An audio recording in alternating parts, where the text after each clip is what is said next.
Welcome to Second Take, the show that focuses on the issues behind the news. South African gold miner AngloGold Ashanti is making significant investments internationally while trying to ensure its South African operations are still viable. Mining Weekly editor Martin Creamer tells us more. Welcome, Martin. Thanks, Sashnee. Now, AngloGold Ashanti is trying to protect long-term sustainability and local jobs through the restructuring of some of its local operations. Can you tell us about this? Yeah, with mining, every time you mine an ounce of gold, you're depleting the resource. So you must expect that this is a depleting asset, that it'll come to an end. So, many of the mines that they're looking to put on care and maintenance now, or the two particularly, these are long-standing mines. Some of them are 60 years old. They're older than the CEO running the place, who's 52 years old. So they come to an end, but they come to an end quicker if the gold price is not right. Now, if we look at this gold price at the moment, in dollars it's not that great, but when you start looking at it in rands, with the rand strengthening, it becomes non-viable.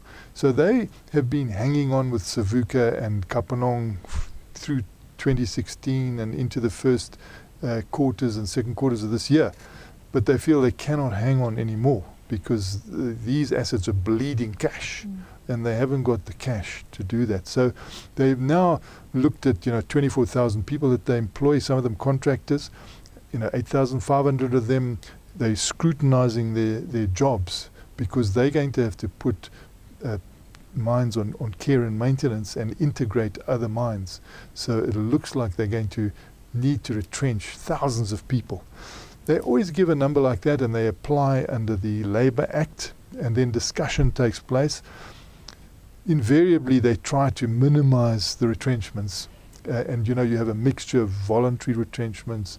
You have people wanting to go because they've reached a certain age and they can take their provident funds and pension funds and go back to the sources of the labour, which in South Africa are often far from the mine. We often get people from the Eastern Cape, from the old Transkei, from Mozambique and Lesotho, and it could be that some of them want to actually end their careers at this stage.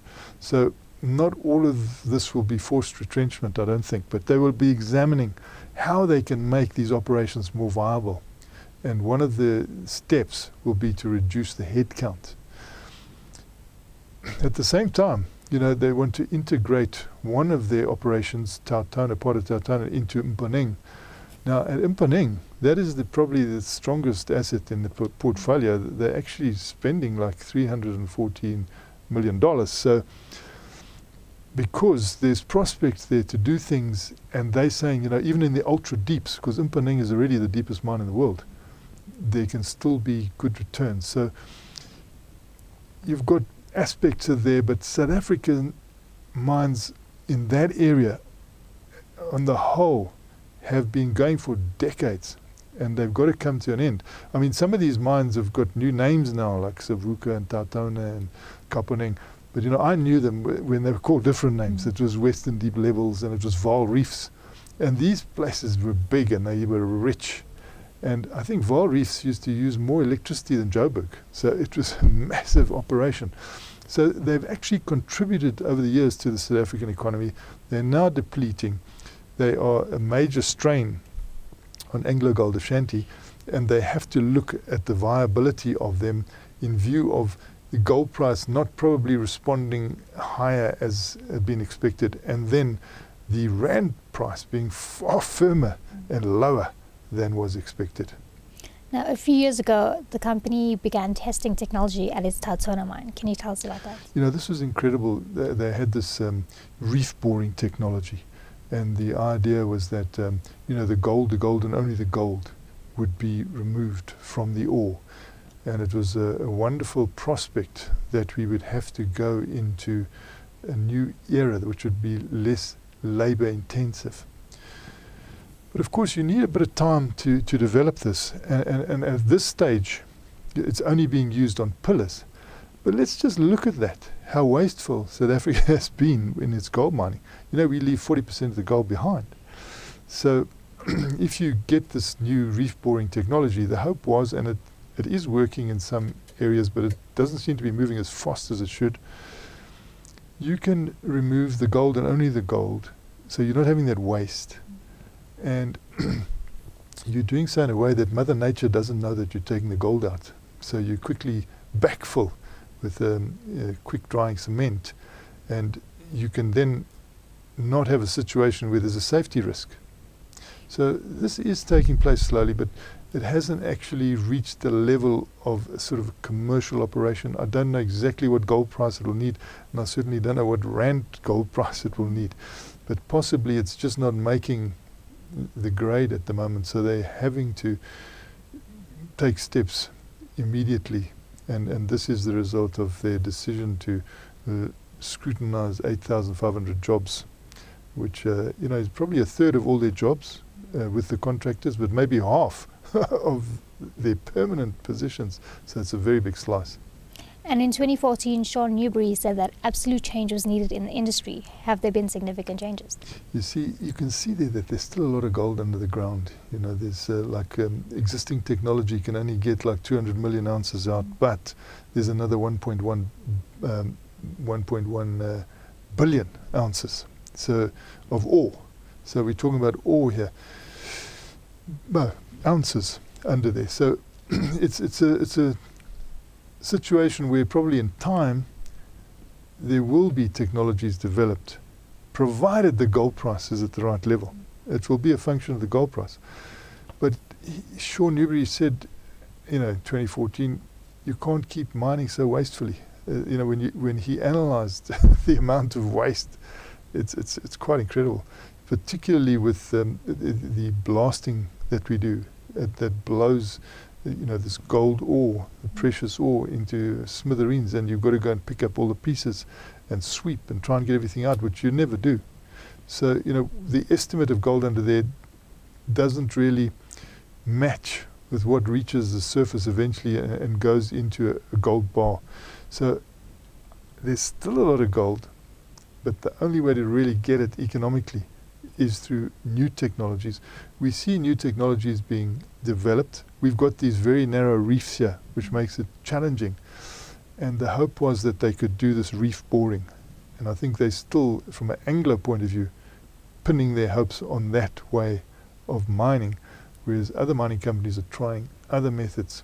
And I'm sure there will be a solution if we're talking about $1 trillion worth of gold still in the ground.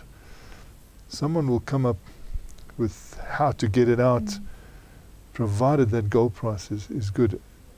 And you can never call the gold price because you've got a lot of gold on surface, and you never know when that will be brought into the market, whether the central banks will hold on or whether they will release it. So it's always a uncertain thing. But at least we know that there is that endowment there, provided the conditions are correct. And we could at some stage go back, because this Witwatersrand has been very important to our economy.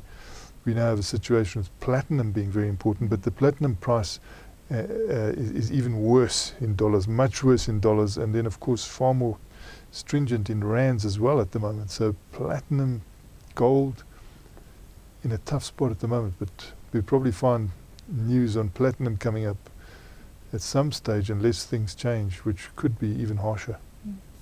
AngloGold is also branching out internationally with the recent gold deal with Matsa, as well as its 15% stake in Orinoco. Can you tell us about that? Yeah, you see, so they are liaising with juniors all the time because of this whole thing. When you're in mining, every ounce that you remove from the mining process, you need to replace and maybe even put more in at some stage so that you're not depleting. So they will be liaising with these juniors. What my regret is that none of these juniors are doing things in South Africa, and so you see that this will be with Australian companies, even though it might affect Brazil or something. It's not coming into South Africa because our exploration has ground to a halt, which is very, very lamentable. And now this new mining charter is going to bury it. It's dead and buried. We're not going to have any exploration.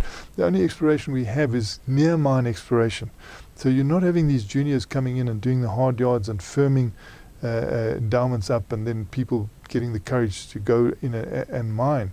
So against that background, we will see diminishing returns here because of the poor government policies, and you'll see that a company like AngloGold Ashanti, although it's listed here in Johannesburg, its primary listing is here, it's got a secondary listing in New York, they will be having to do more and more outside the country. And you know, they've already got 17 operations in 9 countries, so they are active already around the world, and maybe they will go to frontiers which are less risky. You know, you can see that they're wanting to do things with Australian companies, as you mentioned there, and then other companies that can give them access elsewhere in the world, but not in South Africa. And that is my concern. Thanks for speaking with us, Martin. It's a great pleasure, Sashnee. That's it for today. Join us again next week for more news analysis on South Africa's mining industry.